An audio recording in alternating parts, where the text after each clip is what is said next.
Author Madhav Godbole had called him the god that failed.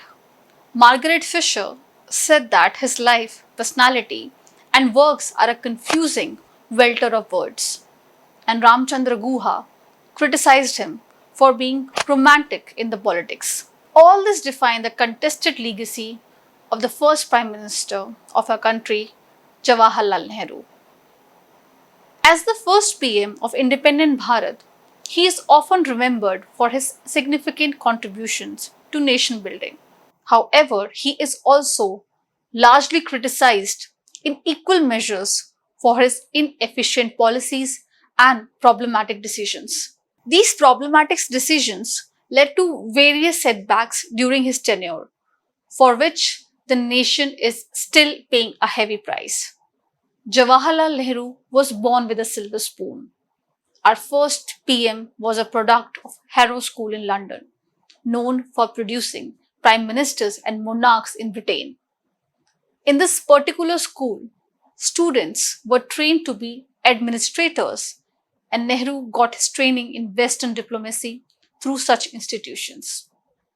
His Western education and the impact of Russian socialism molded his character, but this molding also alienated him from the masses. His privileged background gave him a superficial perspective on the matters that concerned Indian society. This superficial perspective led to short sighted policies that proved costly for the nation in the long run. We all know that at the time of independence, India was a wounded nation with the deep scars of colonial oppression and communal riots. These scars needed immediate redressal. They could have been resolved only if there was a firm leadership at the core. And unfortunately, our PM Jawaharlal Nehru could not provide the necessary gravitas to relieve the pain of the masses and resolve that critical situation. But one of the issues that still pains India in his failures is handling the Kashmir issue.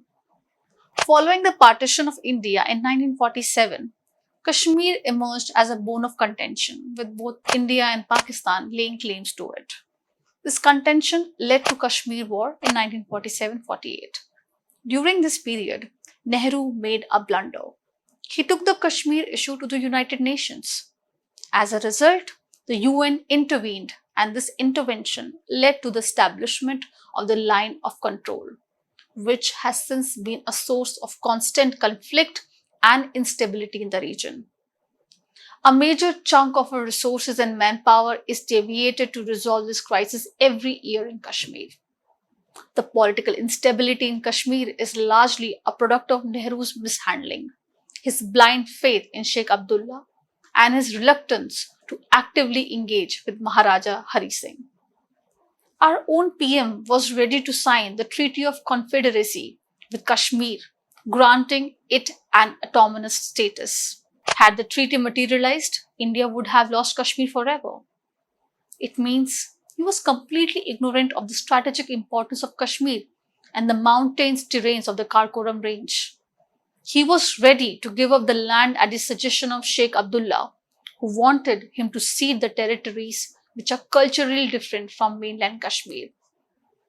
The same Nehru was also reluctant to build the military power of India. When the Commander in Chief, Sir Rob Lockhart, came to him with a defense policy, Nehru outrightly rejected it. Within a few months of this incident, India had to face the attack of Kashmir by Pakistan sponsored tribal groups. These blunders done by Nehru in Kashmir are known to everyone now. Till date, Congress presents Nehru as a phenomenal diplomat, but his approach to foreign policy was deeply flawed, particularly regarding the non alignment stance during the Cold War era. While non alignment was intended to maintain India's independence and promote peace, it often resulted in India being perceived as indecisive and ineffective on the global stage. India failed to secure a long term decisive alliances because Nehru refused to take a firm stance on the international issues and refused to participate in Cold War diplomacy. Neither the US nor Britain supported India during the military struggles. Even the USSR, which India considered an ally, did not give any worthwhile support to the Indian regime at the time of need and declared its neutrality during the Indochina War. And the biggest blunder of all, Nehru refused the offer of a permanent seat in the UN Security Council. This seat could have proved to be a major diplomatic victory for India in the world. Nehru had a very naive idealism of peaceful coexistence with China. This idealism reflects clearly in the Panchashil Agreement. But China broke the delusion of Nehru. They attacked India in 1962. The Indian army was unprepared to put forward a proper defense. Nehru's faith in the idea of Hindi Chini Bhai Bhai proved costly to the nation. Nehru always neglected the military preparations of the nation in favor of peaceful diplomatic relations. General Thimayya, who was the third chief of army staff from 1957 to 1961 during the crucial years leading up to the conflict with China in 1962, was highly critical of Nehru's reluctance to provide resources to the Indian army, and he blamed Nehru for his failures. Thimayya had actually decided to hand over his resignation in protest, but was called by Nehru, fearing political backlash. This doesn't end here. Nehru dared to justify his failure to protect India against infiltration of the Chinese army in Ladakh by making irresponsible remarks like, "It is a region where not even a blade of grass grows. It is a vast inhabitable land. I don't even know where it was." This was the statement of Nehru when he was asked in the parliament if China has acquired territories in Aksai Chin and that China is showing these territories as part of their territory. Nehru replied that he was very well aware of these developments. The excuse Nehru gave was that the area is in high hills and remains inaccessible for most of the year, and therefore that loss is minimal as the land is inhabited. Due to this debacle, India lost a lot of area in the northeast and Aksai Chin region, which China still claims to be a part of its territory. And this area remains a major challenge for Indian foreign policy even now. Despite projecting himself as a great supporter of democracy, he lent support to the despotic rulers like Tito from Yugoslavia, Nkrumah from Ghana, Abdul Nasser from Egypt, and Sukarno from Indonesia. These were declared dictators. This was a major diplomatic failure of Nehru, who aligned with countries with terrible human rights track records and political instability to ally for global peace. This reflects both the contradiction in his ideas vis-a-vis practice and the lack of clarity in his policies. The list of failures doesn't end here.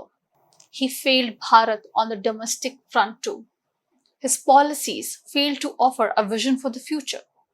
His economic policies emphasized a lot on centralized planning and heavy industry. His initiatives, like the 5-year plans, Industrial Policy Resolution 1948, and Industrial Development and Regulation Act 1951, laid the foundation for industries in India, but they also stifled entrepreneurship and hindered the growth of small and medium sized enterprises known as SMEs because of the stringent regulations of the government and the license Raj system. Today, much ignorant Rahul Gandhi bashes PM Modi for not improving the situation of Annadatas. But it was Nehru whose welfare economies led to the neglect of agriculture in this country. His attempts to bring land distribution in India and regulate land ceilings failed because of their uneven execution and lack of grassroots initiatives. India is still grappling with issues such as income inequality, unemployment, rural distress as a result of the inefficient policies of our first PM Jawaharlal Nehru and his lack of robust policy framework for the nation. Another major criticism of Nehru's policies is directed towards the question of national integration. The handling of the integration of princely states with diverse population into the Indian Union had serious flaws in its planning as well as execution. The superficial division of states as a linguistic basis, and Nehru's failure to address the grievances of minority groups led to violent movements for separate statehood. It also led to the rise of identity based politics, regionalism, and separatist movement in various parts of the country. Regions like Hyderabad and Junagadh and many other princely states could be assimilated into India due to commitment effort of Sardar Vallabhbhai Patel. Babubhai Patel has criticized him, saying that the only effort of national integration done by Nehru was in 1961 in the liberation of Goa, and that too was a tad too late, as a major chunk of the work was already done by the Rashtriya Swayamsevak Sangh. The liberation of Goa in 1961 was an attempt to seek brownie points before the 1962 elections. But the setback Nehru received in 1962 Indo-China War greatly hampered his political prestige. And for the rest of his 2 years, he lived as a disappointed man, introspecting his failures that couldn't be undone. Nehru's leadership style and personal decisions were heavily criticized during his time and even today. His tendency to centralize power and surround himself with a close circle of advisors, often referred to as Nehruvian consensus, and the personality cult he developed around himself barely left any space for registering dissent against his policy. He was responsible for starting the trend of naming institutions and policies in his name. He even bestowed himself with the highest civilian order in India, Bharat Ratna. This also promoted red tapeism and rampant corruption in the bureaucracy, which the nation still struggles to cope with. Nehru was particularly ruthless against political criticism during his tenure. Many prominent leaders, intellectuals, and social activists had to face prison time for voicing their dissatisfaction against his regime. Furthermore, Nehru also patronized dynastic politics, epitomized the rise of his daughter Indira Gandhi and his political heir, setting a precedent for familial succession in Indian politics that continues to this day. Jawaharlal Nehru's legacy is too complex to be pigeonholed into neat categories. We need to take cognizance of his failures as much as his achievements are raved about. His failure as a policymaker and the shortcomings in his overall personality are too critical to be ignored. And these failures did irreparable damage to the past and future of India. Most of the people in India still believe that Sardar Vallabhbhai Patel would have proved to be a better Prime Minister of India during those initial years after independence. Had Nehru not received the unflinching support of Mahatma Gandhi, the destiny of Indian nationhood could have been different. Thanks for watching.